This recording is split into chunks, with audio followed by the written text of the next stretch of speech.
Hello, and welcome to How the Dark Web Works, a webinar by LMG Security. My name is Jessie Thompson, and I'm your moderator for today. Our presenters for the webinar today are Matt Duren and Derek Rowe. Matt Duren is the Director of Training and Response for LMG Security, a black hat instructor, and the co-author of the upcoming book, Ransomware and Cyber Extortion.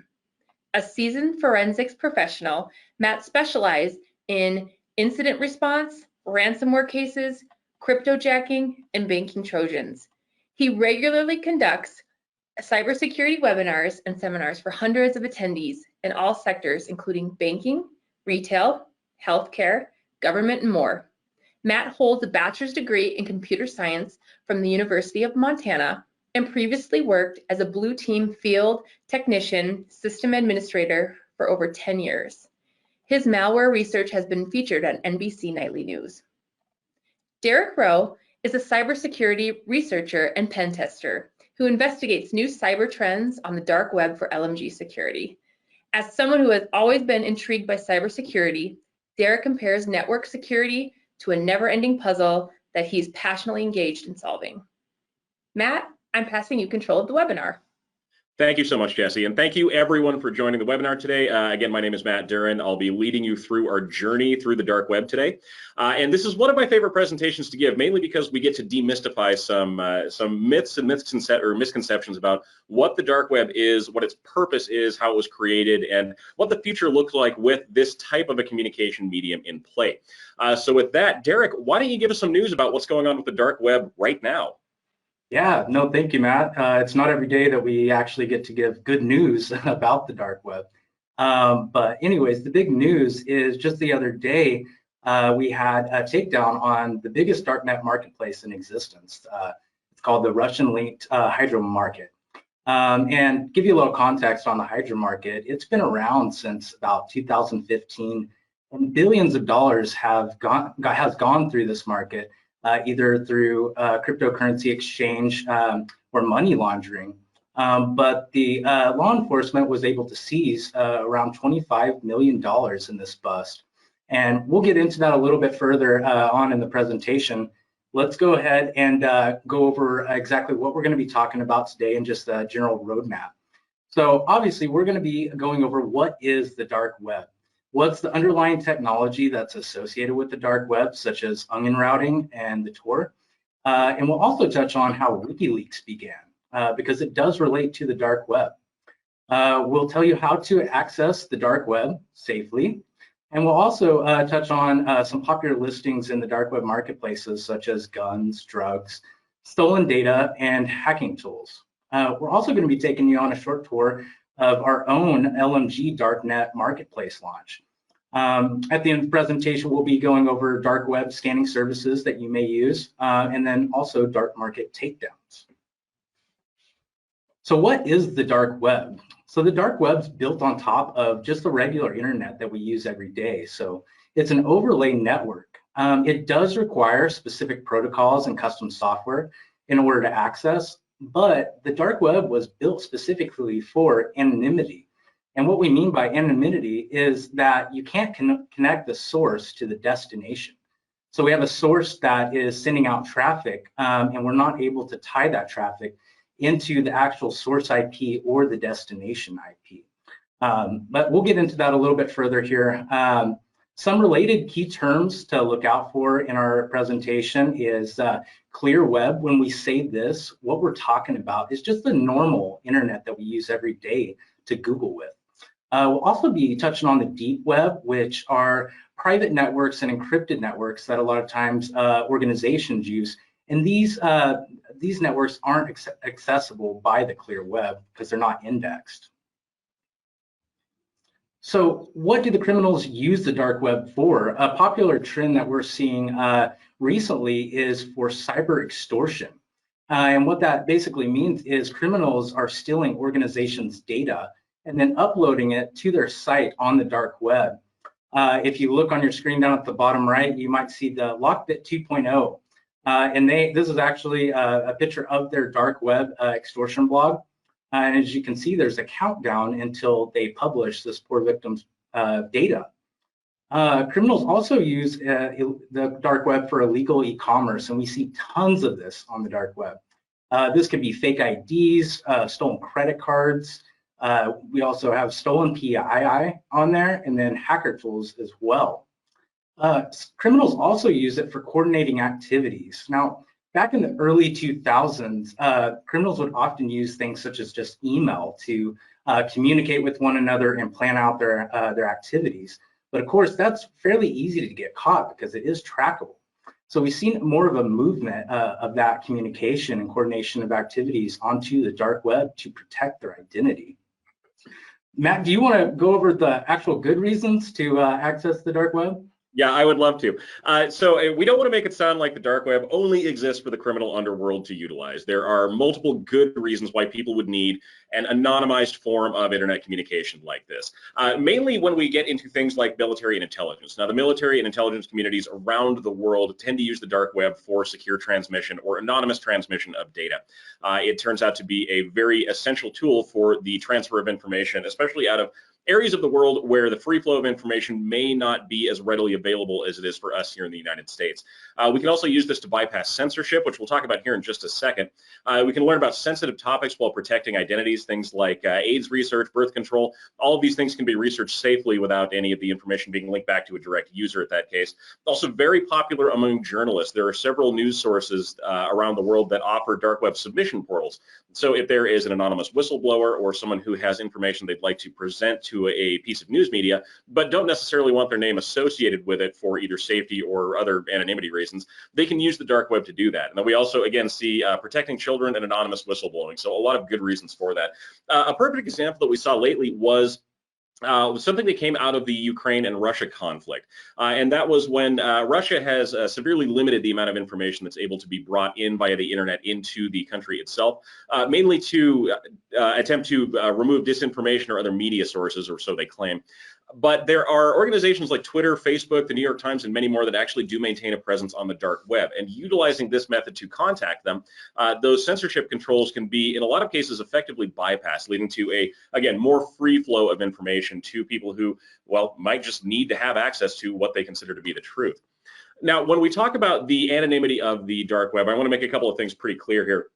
The dark web itself is anonymous in transmission, but the data that's being sent across the dark web is not necessarily anonymous itself, or encrypted or unable to be intercepted. And we'll talk about why that's relevant here in just a minute.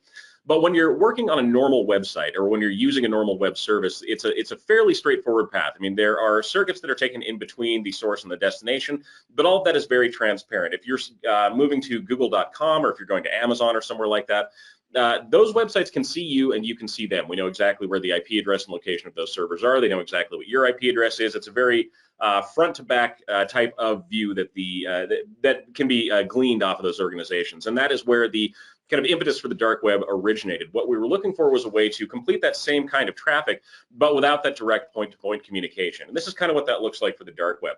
Instead of going directly to a destination from the source, so instead of going directly to Facebook from your computer, what ends up happening is a traversal through a series of nodes, or at least that's how they're referred to in the onion routing documentation.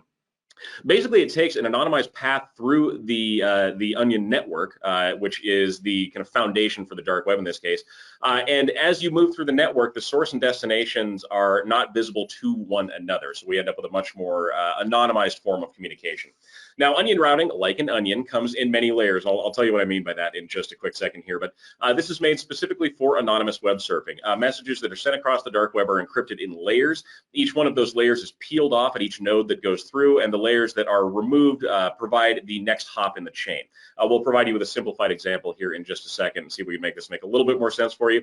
But we also have to talk about how we actually access the dark web. Like, what are the specialized tools that we might need to create that connection and to get ourselves into a position where we can view the content that's there.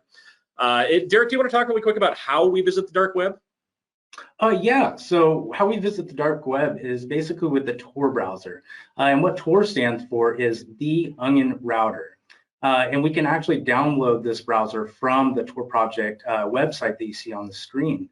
And then we're able to just open the Tor browser and start surfing after that. Awesome, thanks, Derek. And we'll let you dig in a little bit more on how we establish those circuits and how we get started here in just a minute. But thanks for throwing that in there. So when we're talking about the Tor network itself, Tor was actually founded quite a while ago, and these are the three individuals that were responsible for its creation: Paul Severson, Roger Dingledine, and Nick Mathewson. And they had the unique position of having a project that was being funded by both DARPA and the Electronic Freedom Foundation. So there is a kind of strange dichotomy of opinions that were being utilized to create the dark web, or at least the Tor network. But we can see how this has been a very, very useful type of communication medium for both of those individuals. So it was there. So when we're talking about building a circuit through the network, this is a simplified example of what that looks like. Now, a circuit, just to clarify terms here, is going to be the path a piece of data takes through the network. When you're moving to a dark web website or navigating to one, the very first thing you're going to do is go through what's called a guard node. And a guard node is basically the entrance point to the Tor network that you'll use to complete that transfer of information. Now, these are special computers that are authorized to be guard nodes, and we'll talk about why that's relevant here in just a second. From the guard node, it moves into a secondary spot called the middle node, and this can be one computer or several computers inside of the onion routing network specifically. And what this basically means is that this is now the breakpoint. And now once we hit these middle nodes, the middle node can no longer see the source and also does not know the destination. It only knows its next hop of the chain. By the time we get to the end of this, we'll hit what's referred to as the exit node. This is the final jump through the Tor network before you make it out to the website that you're intending to get to.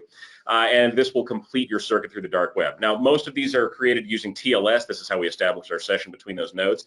And the routing data throughout the dark web is encrypted. Now, I want to make a very clear point on that one. The routing data is encrypted, but the content is not necessarily encrypted, or at least not by default. So that's something that we need to keep in mind as we're talking about security. Now, when we're referring to that type of encryption, the dark web really functions on public key encryption or asymmetric encryption. And this is a type of encryption algorithm that means two keys are generated. What one key locks, the other key can unlock. This is very popular for a lot of applications throughout the cybersecurity landscape, or just security in general. Think about it as the type of encryption that would be used for generalized email. You can also use this type of encryption to sign documents, to verify yourself as an individual who is sending information, and a lot of other really, really great uses. If you want to know more about this, though, check out LMG's How Encryption or Cryptography Works. This was a webinar that we put out actually last month. There's an older version of it too, but I'd go with the one last month, by Sherry Davidoff, and she will explain to you exactly how all of this is relevant and kind of the foundational backbone for a lot of our digital communications. Now, as I said, when we're going through the Tor network, we're moving through in layers, and this is kind of what that looks like. We have a piece of data that is going to be wrapped in several layers of encryption, or at least the routing data is going to be wrapped in layers of encryption. And each layer of encryption contains a public encryption key, or is encrypted by a public encryption key that is specific to the next hop in the chain. So we start off with our data encrypted in layers, and we set off to node A. That's going to be our entry node into the Tor network. Once we hit node A is going to look at that outside layer of encryption, and it's going to pull that off using its own key and reveal the address of point B. This is going to be our next step. Now we're going to peel that back. We're going to move over into the address of B. Now address B has a key that will unlock the next hop in the network. So this is going to see where address C goes. It is going to pull that one off and then send us over to that final point. Now once we get to that final node in the chain, this is going to be our exit node. We have that one final layer of encryption that's going to decrypt the final destination for this information. So once we see that, we can move out of the network and into the final website, and we have completed our circuit. Now, again, this one at the end is referred to as the exit node, and I'm pointing that out because we'll talk about the significance of an exit node and how it relates to actual data security here in just a second. Now, anonymity on the dark web is not guaranteed. There are several ways that this type of anonymous communication protocol can be broken. So we'll talk about a couple of those here really quick. The first one's going to be timing attacks. Now, if we know in general how long it takes for a piece of information to make it through the Tor network, then by looking at a potential source and a potential destination and the time it took for those to maybe communicate with each other, we can get a pretty good idea for where that data was coming from. It's an imperfect science, but it is a pretty good general indicator of how the traffic is functioning. The other way that anonymity is broken is by the user themselves, and this is either intentional or unintentional depending on their purpose. But there is, remember, the content here is not encrypted, so if we can pull out the information that's being used or that is being sent across the dark web, sometimes we can pull information out that will reveal who the sender is. This can be social media information, this can be your email address, it can be bank account information, and many other general breadcrumbs that people may not think they're leaving behind that can help us identify them. The other thing we have to look at is a device identifier. Now, there are ways that we can look at the specific computer that you're using. So its aspect ratio on the monitor, the types of graphics rendering libraries it uses, other types of JavaScript libraries it may have in place. There's a lot of things we can use to do this. But we can effectively fingerprint an individual computer based on these unique features. And by using that fingerprint, we can identify the originating source of the traffic. Now, we keep talking about the exit node, and Derek mentioned right when we started off that we talked about Wikileaks a little bit. Here's why. So Wikileaks was actually launched with documents that were intercepted from the Tor network or intercepted from the dark web. The way this actually functioned was Julian Assange was the manager of a Tor exit node. He was running that node. And he started to notice that the information that was coming through contained a lot of very, very sensitive information. He could see everything that was moving through. And so he basically just stuck his hands down into that data stream and started extracting data from the exit node, moving on to its final hop. Using this data, which was all highly confidential and very, very sensitive, he was able to turn around and start WikiLeaks, and it just kind of exploded from there. So if you're ever wondering how someone like Julian Assange got their start, that is pretty much how it goes. All right, Derek, so we've talked about the Tor browser a little bit, but let's talk about what it takes to actually get onto the dark web.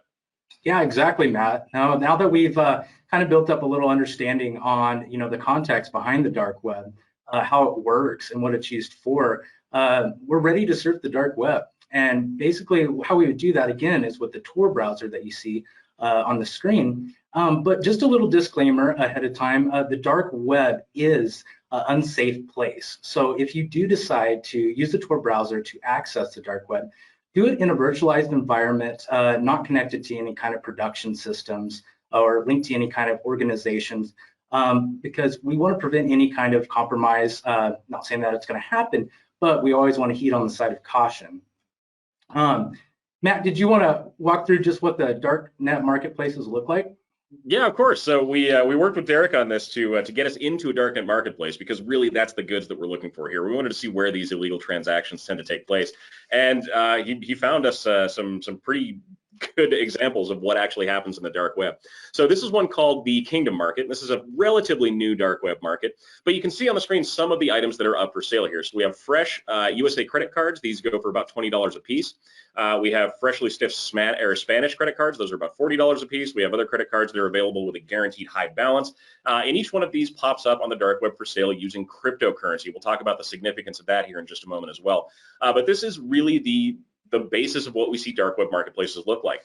Now, I want to point out, if this looks familiar to you, if the layout seems somewhat familiar, you would not be strange in thinking that. This is a fully functional e-commerce website, and a lot of the dark web marketplaces that we've looked at are very similar to what we would consider to be a legitimate e-commerce site, something like Amazon or eBay or something like that. And if you look on the left-hand side, we can actually see the navigation pane that will tell us the types of categories that are available for us here. So, of course, we've got the big hitters on the dark web, which are going to be drugs and guns and jewelry and things like that. But we also have things like counterfeit items, like fake IDs, like fraud tools. There's even an entire category dedicated simply to fraud. So it gives you that pretty good indication of what things are going to be available on this marketplace. We also have the opportunity here to become a vendor if we want to. It's a fairly straightforward process. We do have to put a little bit of Bitcoin down as a deposit to make sure that everything goes well. But again, anyone can do this. The barrier to entry here is very, very, very low. Now, when we're talking about dark web sites or Tor sites like this, we want to point out something that is unique among these websites, and that's the way web addresses are put together. Now, we're all used to seeing standardized websites, google.com, amazon.com, the ones that we're generally used to seeing. Onion addresses do not look like that. These are long, complex web addresses that are almost impossible to guess and usually don't contain a lot of information about the site they're going to.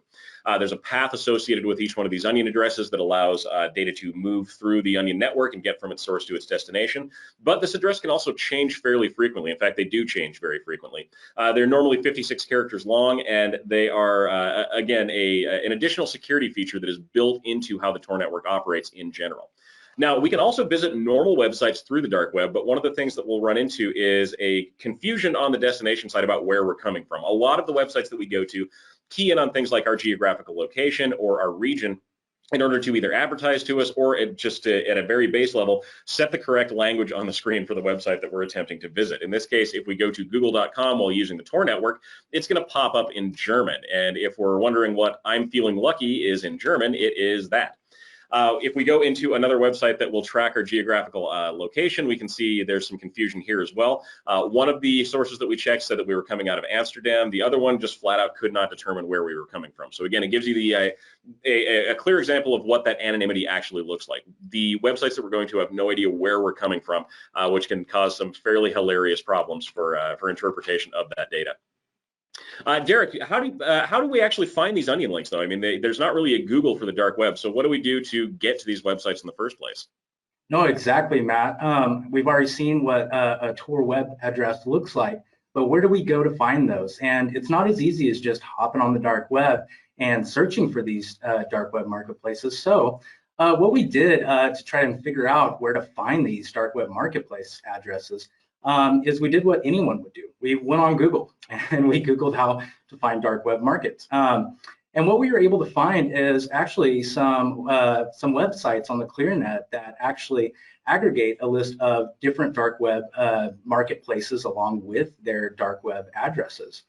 Also on Reddit, you can go there to find different Tor network addresses as well. They have tons of different sections on different topics that are related to the dark web. But one of the dark webs that we found that actually stood out was the hidden wiki. So the hidden wiki is actually on the dark web, and it actually serves as an aggregator to contain all of the dark websites in kind of a neat fashion for you to be able to go and browse it easily. It's tied based on different categories, and as you see on the screen, we can look at just marketplaces. We can also look at other different categories of different topics associated with the dark web. We also found what's called reputational vendors on the dark web, which is what you're looking at on the screen here, Dark Eye. So what Dark Eye does is it basically collaborates a bunch of reputational information from these marketplaces and suggests them to people that visit their site based on their users' feedback. So for example, if a marketplace is scamming users, they're probably not going to end up on a site like this, which again, reputation is huge for these darknet vendors. So they are always trying to ensure that their reputation is just spotless.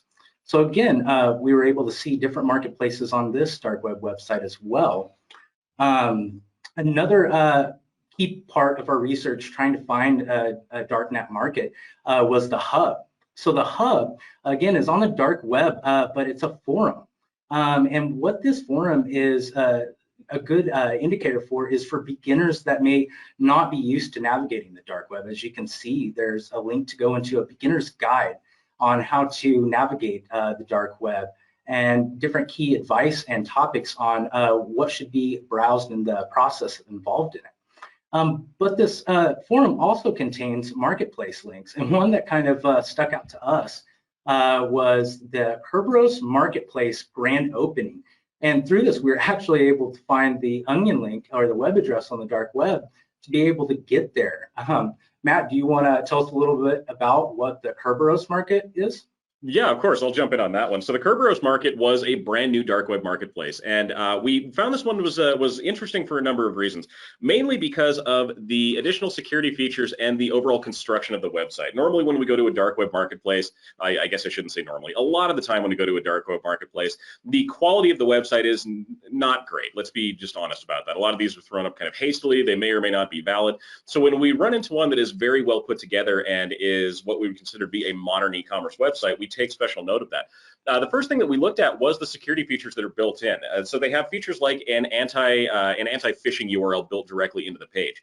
They're telling you on the page exactly what the URL for the page should be. So if you're seeing this page and the URL that you went to does not match what they have listed there, you're likely on a lookalike site that is going to be attempting to steal data from you.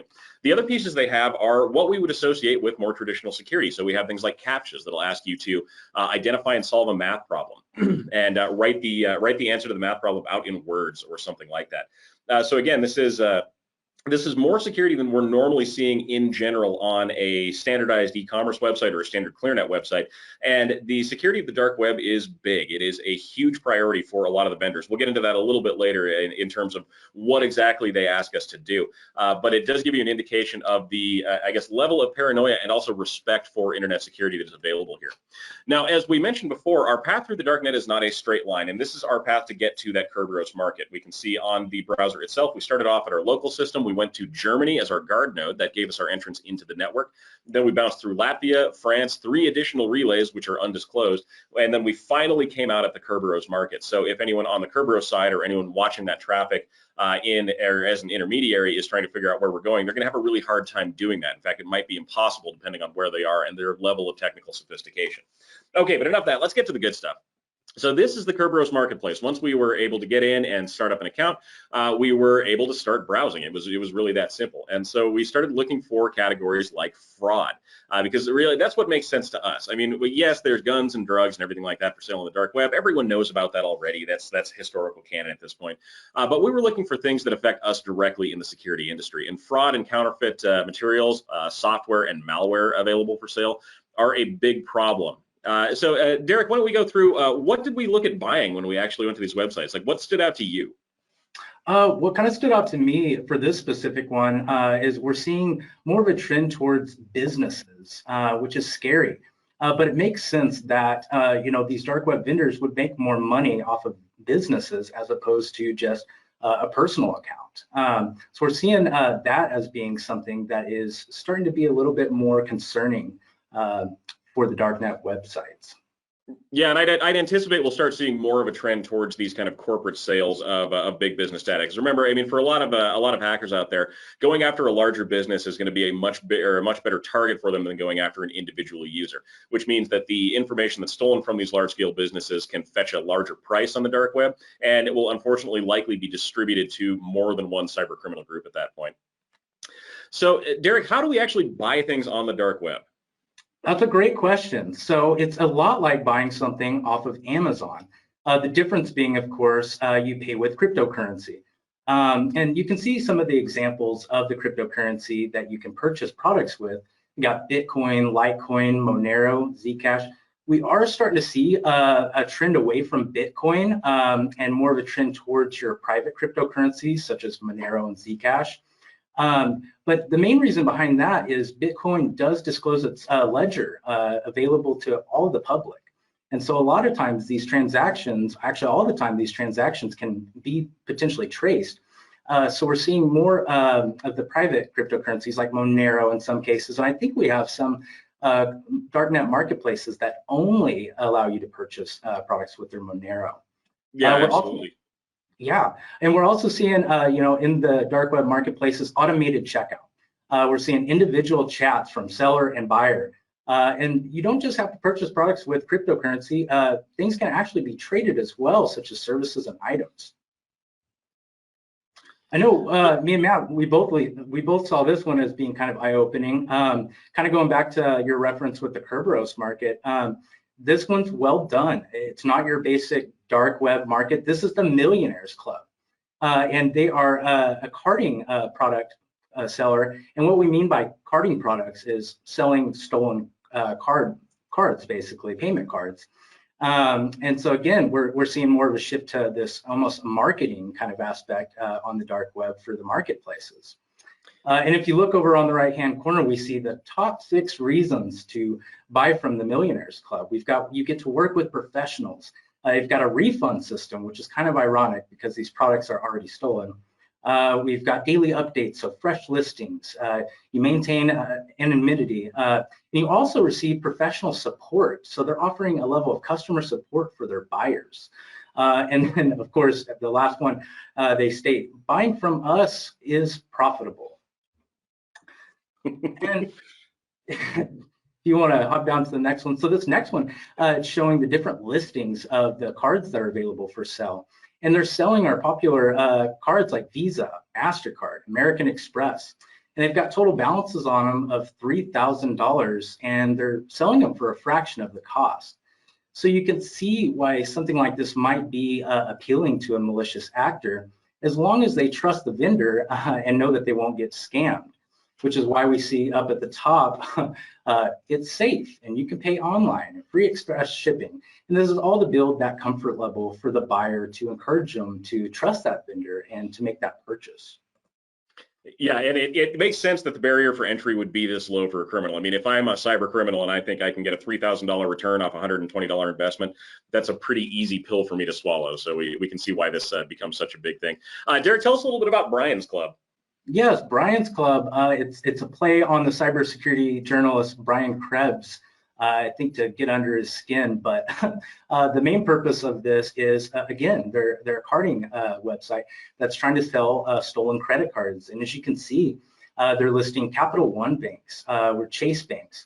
And then the price is right next to them. And when they choose to purchase one of these items, it's as simple as just adding to cart. As you can see on the bottom, when you're ready to check out, all that they require is for you to deposit one of their cryptocurrencies that they accept, and then you can complete the order.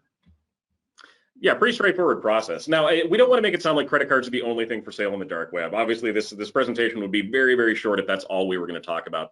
But let's look at some of the other items that we came across. As Derek mentioned, there's been a shift in the marketplaces towards more of a focus on business or businesses in general. And we've started to see that in the individual listings too. Whereas previously we may see something like a giant password dump, we're now seeing password dumps that are associated with individual businesses themselves. The one you see in front of you is 55 logs and 150,000 plus passwords for one specific organization. This also gives you browser cookies, Chrome logins, and a bunch of other, really sensitive information that you probably wouldn't want getting out there. Obviously, the prices for these tend to go up when we're dealing with a specific organization that's going to be targeted, but the return or the potential return from a cyber criminal is huge. And just like most of the other marketplaces, if we want to buy this data, all we have to do is add the quantity that we want, hit purchase, and once we pay with our cryptocurrency, we are good to go. Email passwords also show up frequently on these websites or large-scale password dumps in general, and they tend to get recycled a lot. So when we were taking pictures for this version of the presentation, we started looking at some of them, and we came across this. It's a combo list of 593 million email addresses and passwords. We've seen this listing before. In fact, we've seen this listing for a couple of years now, meaning that this data is constantly being cycled through these marketplaces. It's constantly being resold to new cyber criminals and being used for things like credential stuffing attacks or email compromise. We also have things like promises associated with the dark web marketplace itself, letting us know that our order will be delivered instantly, which is something I suppose we should expect from a digital good. And again, if you're not satisfied with your order, we will refund you. Now, I know we're dealing with criminals on these marketplaces, so we don't know exactly what that guarantee might look like. But from our experience so far, it seems to be a pretty standard guarantee. If you're not happy with your service and the reputation of the seller might be damaged because of that, they will go a long way towards making it right for you.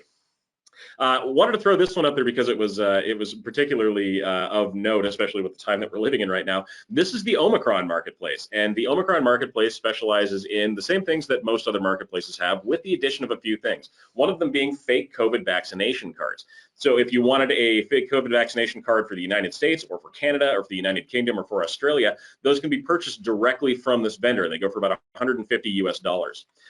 Medical records also pop up frequently on Darknet Marketplaces. This is a medical record system full database. This is going for $110 per unit, coming up in a big SQL file. And this is kind of what the output of that database looks like. So we have a database that includes things like name, address, date of birth, social security number, and medical information. And this is for approximately 110 million people. That is a lot of potential data targets included here.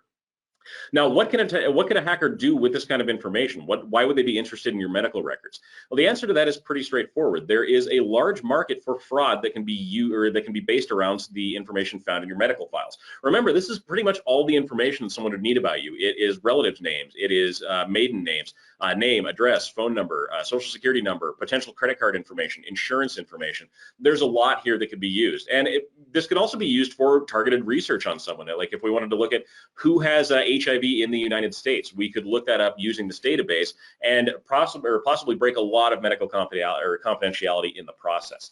Other accounts are often put up for sale. We see a lot of bank and credit card accounts themselves. This is from the Alpha Bay market, one of the largest darknet marketplaces now, especially since Hydra got busted.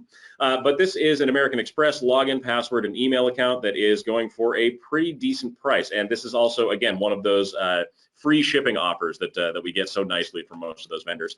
Again, hack bank accounts are all over the place. We tend to see focus on foreign banks in a lot of these marketplaces, but we do see some pop up in the US. This one is from SunTrust, and the vendor here, Hacky Boy, which is a great name for a dark web seller, if I do say so, is selling freshly hacked SunTrust bank accounts with a guaranteed balance of $100,000 or more. And he notes in the actual description of the items, which I thought was notable here, that there is a 24 to 48-hour lead time if you buy one of these, because he's going to go out and freshly hack an account for you. And based on the number of reviews that this individual seller had and the star rating that they had on multiple different marketplaces, we get a pretty good idea that they're actually telling the truth. This isn't just an advertisement that they're putting out there. They will go out and they will hack fresh bank accounts as you buy them and guarantee the potential for funds available in the account. Derek, you want to go over some of the social security number stuff that you found? We thought this was pretty interesting. Absolutely. So same with similar to Brian's Club, where you can buy individual credit cards. There's also dark web marketplaces that sell individual social security numbers. And I mean, you can look through it and search people by city or state.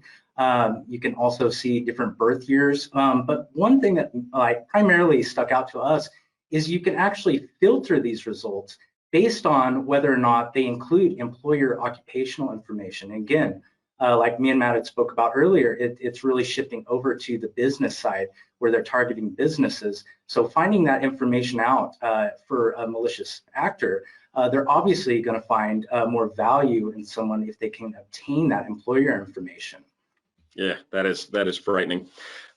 So along those same lines, we see a lot of counterfeit documents for sale on Darknet Marketplaces, and there are a few reasons why somebody might want a counterfeit document or counterfeit verification item or something like that.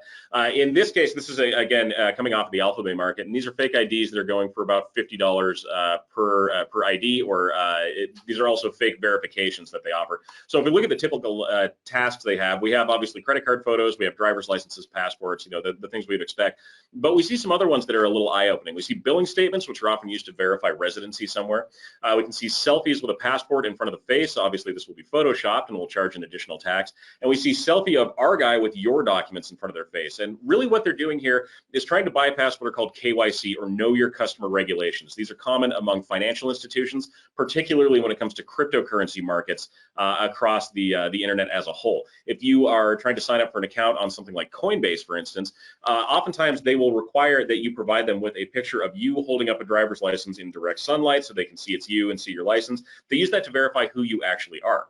So if we can counterfeit that type of verification, then a criminal may be able to more effectively utilize a cryptocurrency market without their true identity being divulged.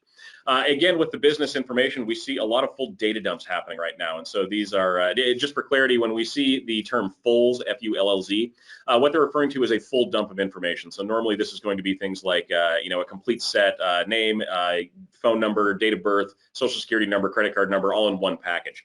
But we're seeing that again for businesses as well. So we'll see packs of employee information being sold this way, or client information being sold this way. And again, for the low price of $45 in Monero, you can have access to this just by clicking on the item and clicking Buy Now. Remote logins are also hugely popular. Remote logins are one of the primary ways that bad actors will make their way into networks and deploy things like ransomware. And so it would make sense that these would be highly traded commodities on dark web marketplaces. One of the unique things we spotted on this market, though, and this is the Odin marketplace, is the ability to essentially check verification before you buy. You can click a button on each one of the listings that you're looking at. It will perform a cursory check to see if that remote desktop login is still valid or if that server is still available. If it's not, it will tell you that the server is no longer available, and it will actually automatically remove that from the list of available items for sale. So it'll curate the list for you. Remote shells are also very, very popular, and these are another way that cyber criminals will break into things like web servers and steal data from them. I like this one because it shows the technical information for the site that we're looking at specifically. So with this one, we can say that there's a landing page and there is a CMS system that is previously identified. We can see that there is a WordPress component to this website. It's using PHP and MySQL on an Nginx web server. So we can assume that this is a WordPress website that's been compromised or used to deploy a web shell. And this one happens to be coming out of Germany. And again, prices are pretty low on these. That barrier to entry is not difficult for criminals to overcome. Hacked Office 365 accounts or other email accounts, again, are also very, very popular. They also have that check button built in, and they let you know right here at the bottom, click the check button before buying any webmail to know if it's working or not. There are 8,562 webmail addresses available, so pretty good selection depending on where you're going. And you can filter these by country, you can filter these by business, by organizational size, by price. A lot of good options for you. Derek, I know we were looking for hacker tools for a few different projects. Do you want to talk really quick about the prevalence of hacker tools on the dark web? Yeah, I think a key takeaway from our research whenever we were actually purchasing malware off of the dark web marketplaces is you're actually getting what they state that they're selling. We found that fairly interesting just because you do see a lot of scams on the dark web marketplace. But again, playing back into how important reputation is for these vendors, we were actually able to get very strong malware that we did different research projects with. Perfect. One of the other things we see for sale very frequently, and this is where these more large-scale or devastating cyber attacks come into play, is the sale of zero-day attacks. And if you're not familiar with the term, a zero-day is the term we use in the cybersecurity industry to describe an exploit or a potential flaw in an application or a piece of hardware that is not necessarily known by the manufacturer. There isn't really a patch available to fix it, or it is not in a place where it can be corrected. And this is where criminals like to take large-scale advantage of these situations. If we look back at the July 4th attacks last year, where the Revel ransomware group was able to compromise the Kaseya appliance that was in use by a lot of MSPs, using that zero-day attack, they were able to deploy the single largest ransomware attack in history. So you can see how potentially devastating this might be. But here's what that kind of looks like. So there are a series of zero days that are available. Some of them are by the zero-day team itself. Some of them are by a third party, which means they're employing staff to actually maintain and curate these lists for you. And then we can see the price associated with them. So if you want a zero-day remote code execution vulnerability for WordPress version 5.9, it's going to cost about $7,000. If you want a Hotmail reset zero-day, that's about $2,600. So depending on the potential impact and severity of the zero-day itself, the price will shift accordingly. Excuse me, but again, hackers are utilizing these exploits more than they ever have before. In fact, Mandiant just did a survey or just released some information on the number of zero days that they saw over the last calendar year, and there was a significant increase in the amount of zero-day attacks that were being launched, especially by nation-state actors versus 2020. We saw it more than double over that period of time. And one of those, as they point out in their write-up, is the proliferation of vendors selling exploits and sophisticated ransomware operations potentially developing custom exploits for servers. A lot of time and effort is going into this, and the results are evident when we look at how big and how disruptive these kind of cyber attacks and hacks are being. We can also rent a hacker. I love this website mainly because of how straightforward it was. Renting a hacker is a pretty straightforward process on the dark web. All we have to do is identify one of the hackers that we want to go after, see if their skills match what we're looking for, and they will do a task for us that we want to have done.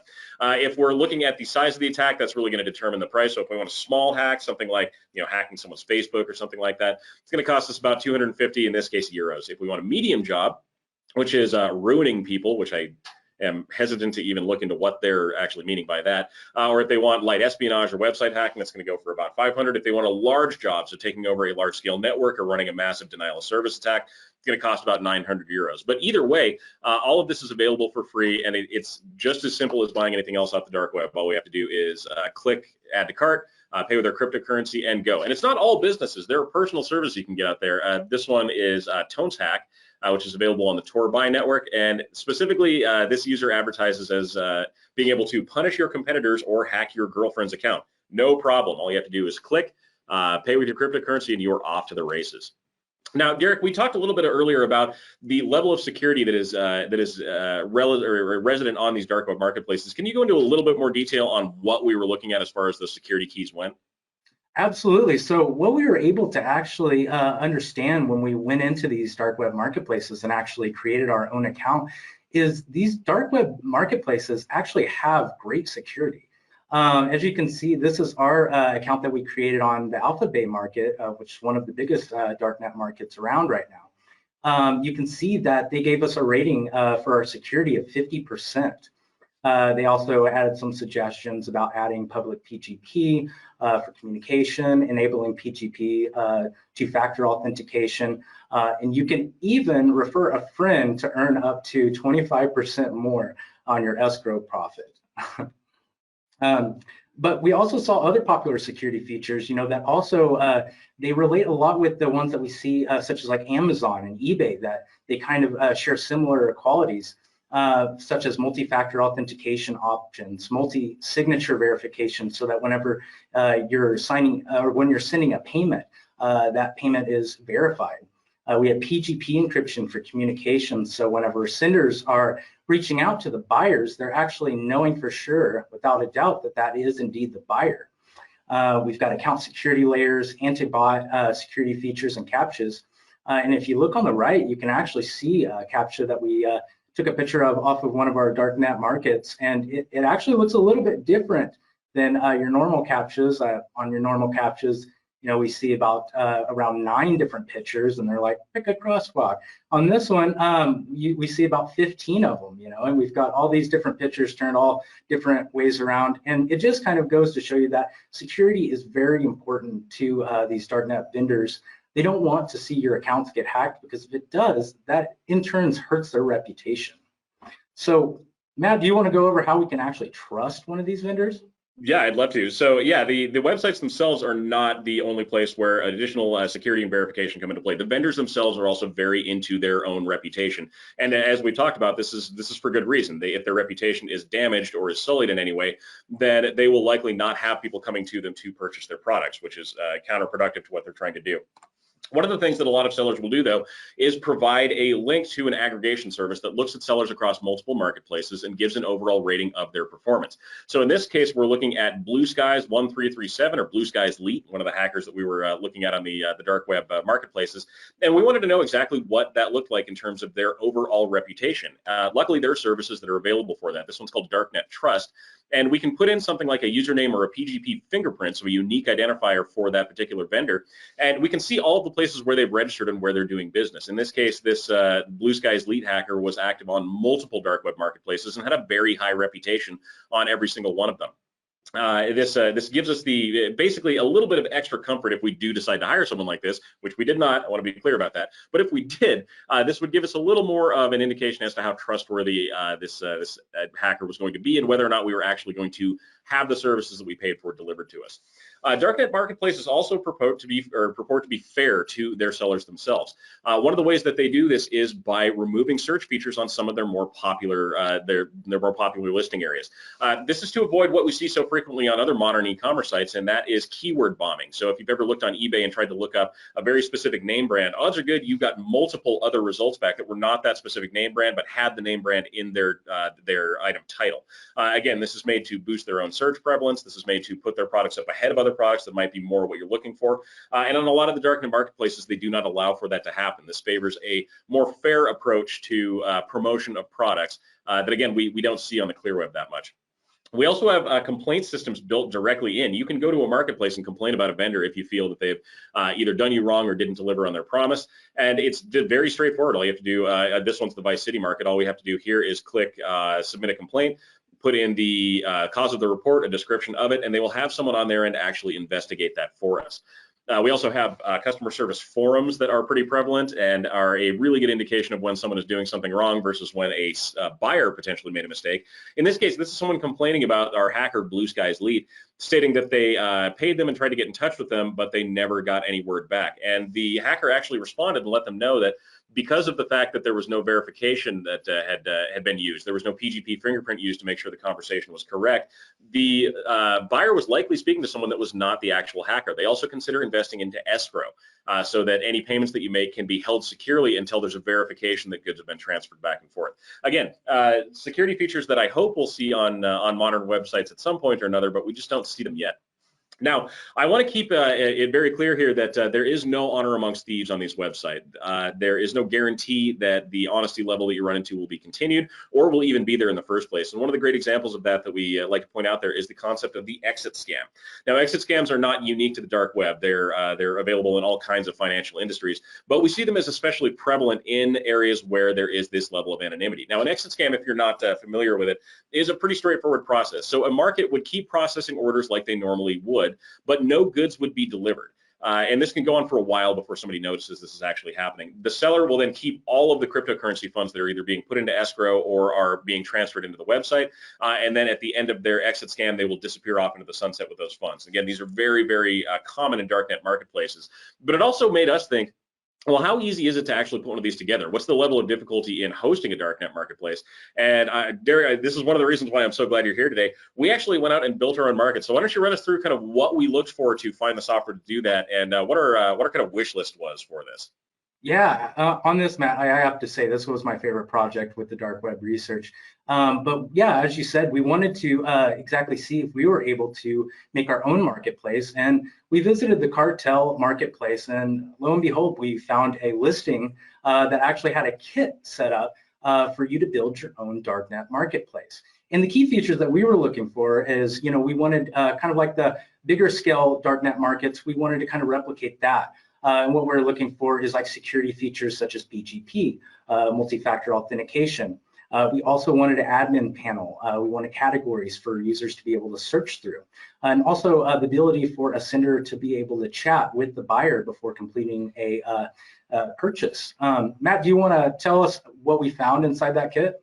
Yeah, of course. So the kit that we got from the ECMARS marketplace, or the Cartel Marketplace, the ECMARS build your own marketplace software was pretty inclusive. It had pretty much everything we were looking for. We had the escrow system available. We could sign up vendors. We had chat messaging. We had bit messaging. We had detailed homepages and a lot more. What made this easier for us too is the fact that these dark web marketplace kits are built on commercial software and frameworks. This isn't something that's being custom designed just for the dark web. I mean, you could spin up a website using this toolkit on pretty much any web server out there, mainly because of the tools they use. In this case, it was using a PHP framework called Laravel.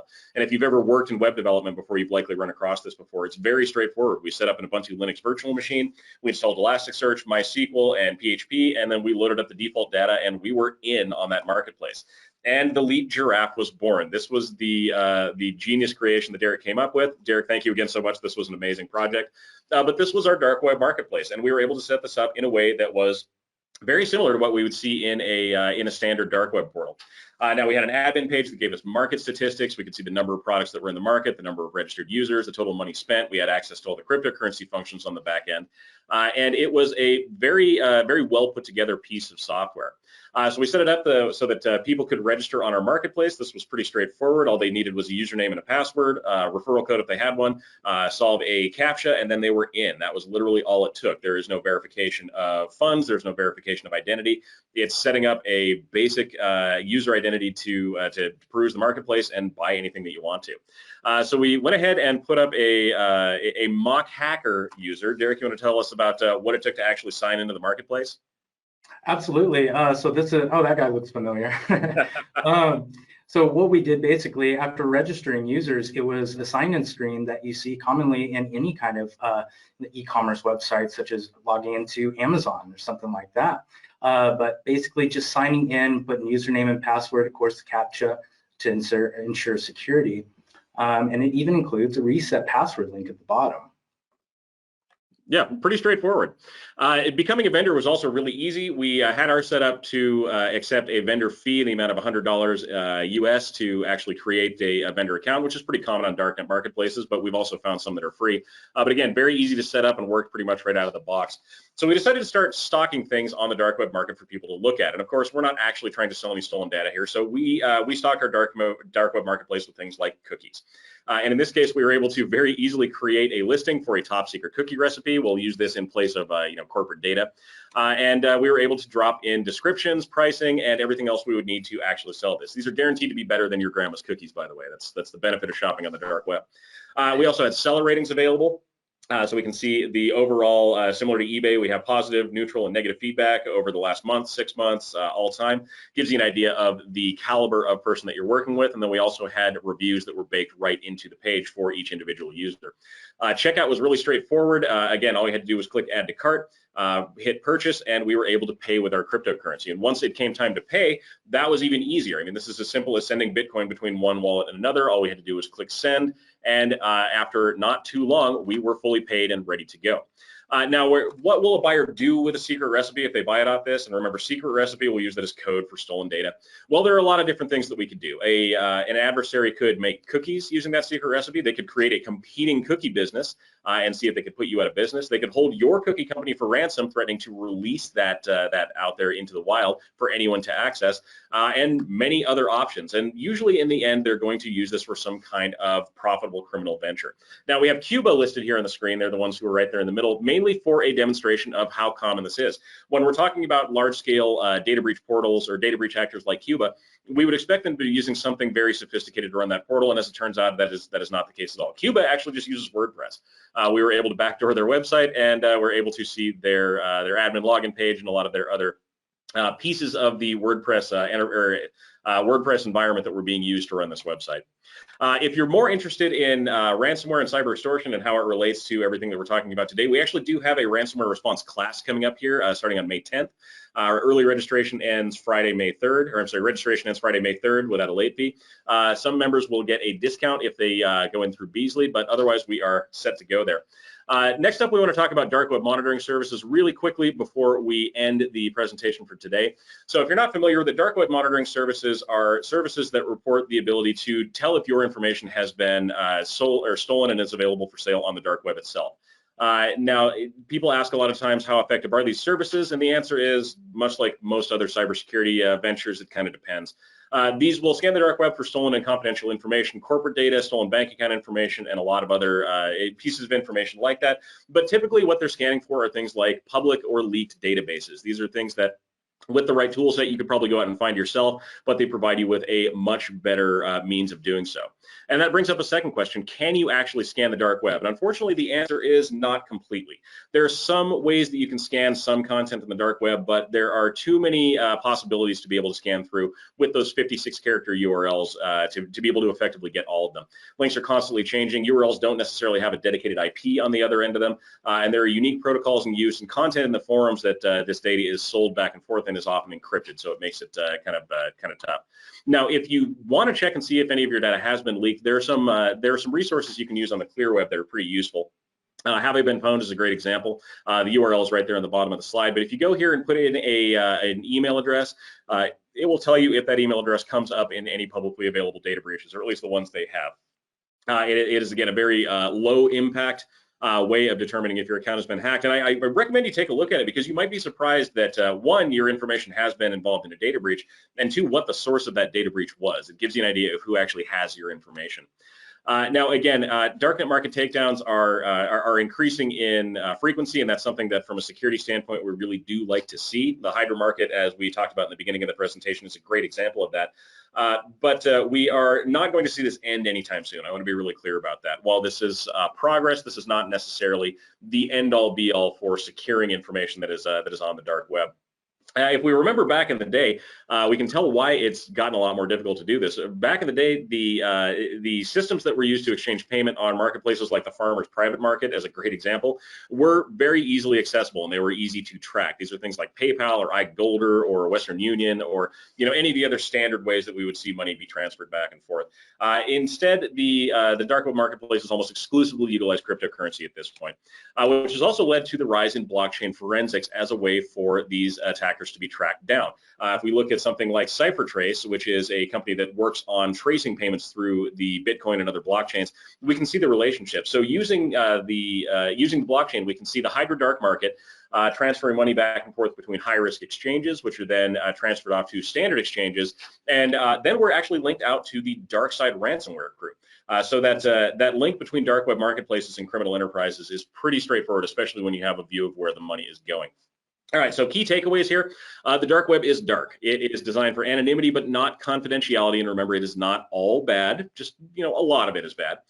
You can't actually scan the entire thing. That's unfortunately impossible to do, but you can try, and there are services that will index certain portions of the dark web to make things a little more secure. And takedowns are increasing. We'll be watching for more law enforcement action on these dark web marketplaces as we move into the future. All right, so that does it for us. Again, my name is Matt Duran. This is Derek Rowe. Thank you so much. And Jesse, I will turn it over to you if there are any questions. Thank you so much, Matt and Derek. We did have a couple questions that came up during the presentation that I'm going to read and see what you guys think. The first was, if you control or own an exit node, does that mean you can see or man in the middle the traffic passing through? To a point, yes. If you have an exit node, that means you are seeing the completely uncovered traffic moving from that exit node off to its final destination. Now, whether or not that data is encrypted at that point largely depends on who sent the data. It's not natively encrypted, but if the individual who's sending that data through encrypts the data ahead of time, then it's still going to be secure from that final node over to its last hop. But yeah, again, in its native state, the data that's coming through the Tor network is not encrypted by default, so you would likely be able to see something coming through there. Okay, great. Someone else also asked, can you search your name or company name to see if you are on the dark web, or family members or work colleagues like Google? Yeah, so again, the answer to that one is, like a lot of other things in cybersecurity, it kind of depends. If your name has been associated or your information has been associated or revealed in a large-scale public breach or a database that's been leaked out for the public to see, there's a pretty good chance that by looking through a service that tracks that information, you would be able to see if your information is in there. Now, on the other side of that, if we're looking at something like a hacker forum where the content's encrypted and you need to be a vetted user to make it into the forum itself, you're likely not going to be able to scan that. So kind of depends. Okay, great. And the last question, do the sellers simply sell a set of stolen data to as many customers that will buy it? Yeah, so that's something that we don't actually have a ton of visibility into. We can see there are several databases out there that have been sold and resold multiple times and are available on multiple markets. But as we saw with the recent T-Mobile data breach, there was a guarantee that T-Mobile apparently got from a hacking group where if they paid them for their data, they would have exclusive control over that data and it wouldn't be resold. As it turned out, the hackers turned around and resold that many times over, which is one of the reasons why that type of activity is often discouraged. But remember that we are dealing with criminals here, so they are really not under any obligation to be honest with you or tell you the truth about what they're doing. And if they can covertly sell data without alerting too many people to the fact that they're doing that, they will likely sell it multiple times to maximize their own profit. Okay, great. Thank you so much, Matt and Derek. Once again, my name is Jessie Thompson with LMG Security. We would like to thank everyone who attended today. Please take a moment to fill out the survey afterwards and let us know what you thought. The recorded video from this presentation and any handouts, if applicable, will be made available to all attendees, and we will send out notification once live. Thank you again. Have a great day. All right, so thank you so much, everyone. Again, my name is Matt Duran, security consultant with LMG Security. If you have any questions whatsoever, please feel free to ask them. You can email me at mduran@lmgsecurity.com, follow us on Twitter, look me up on LinkedIn, and thank you again.